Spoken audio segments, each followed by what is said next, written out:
what we're seeing going on in the UK, Europe, America, I'm horrified. I'm actually horrified, because I know if that continues to come here, and it is slightly coming here, I'm encouraged that 60 to 70% of the country opposed what Albo was putting forward and selling with the voice proposal.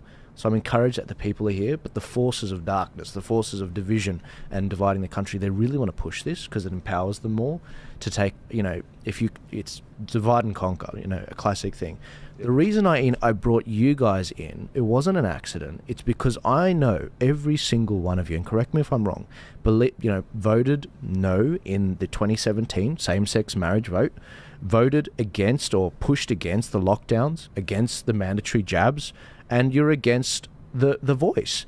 And that's what's really interesting, because it transcends all of the cultural things. It's not ethnic. There's no ethnic, similarities with us. There's clearly, we're all from different sort of parts of the world. And what's crazy about it is we all opposed it. I mean, they were setting up vaccine hubs in the churches and in the mosques during COVID. The places that were locked down in Sydney, at least, they were all the same places that voted no in the LGBT same-sex marriage vote. Yep. And yet we had Muslim leaders endorsing the voice. We had Muslim leaders going along with the lockdowns and setting up vaccine hubs. Correct. And similarly with the, the Maronite churches in Western Sydney as well. And that's like, okay, that's why I want you guys here. Because we're clearly stuck together that with something that resembles something of the Australian national anthem. I mean, what did you guys have, with all of that, what did you guys think about that? I mean, in terms of Western Sydney and what's happened, it doesn't make sense to me, especially when the Muslim community always voting left. I just want to tell all the Australians out there, Islam is a conservative to traditional religion. So it doesn't make sense to me how Western Sydney is always voting left.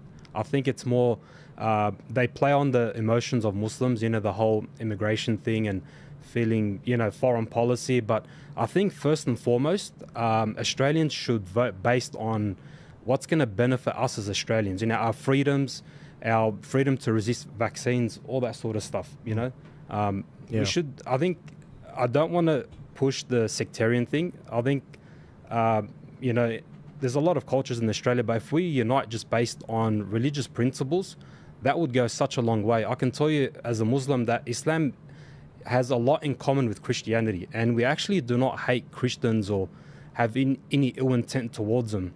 I think if we get the message out there and create some sort of unity, it will be a big bonus. Because you don't want Sharia law. No, I don't. And that's why I set this whole Sharia thing law. up. Sharia law specifically says I have to respect the laws of the country that I live in.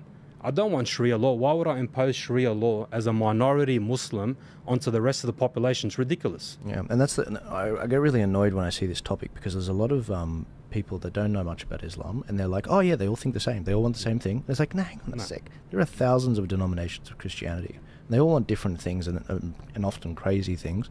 And sometimes we amplify the voices of the Wahhabists or the Islamists, the really hardcore Muslims, and there's a lot of Muslims that have been grandfathered into Australia and a lot of other cultures, and it's like, no, there was something about Australia we like, and we want that to stay. In God's wisdom, I was born in Australia. I'm a second generation Aussie. So I've got this dual loyalty. I want to benefit Australia for what it is. I want to respect the culture and make Australia as great as it can be.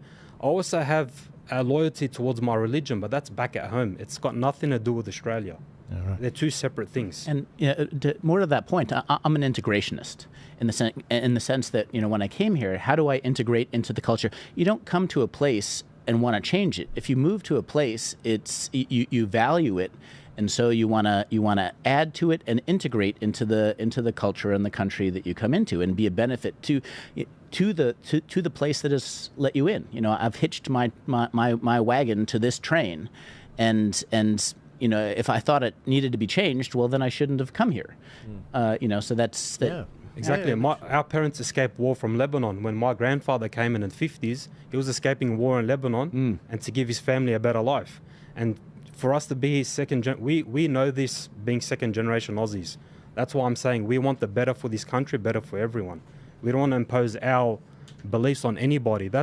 Our religion actually says not to do that. There's no compulsion in religion. Perfect example. Well, can I go back to the discussion? I do want to hear Damien and Chris's take on this. Can I ask a really stupid question? So this is going to what was said in that discussion.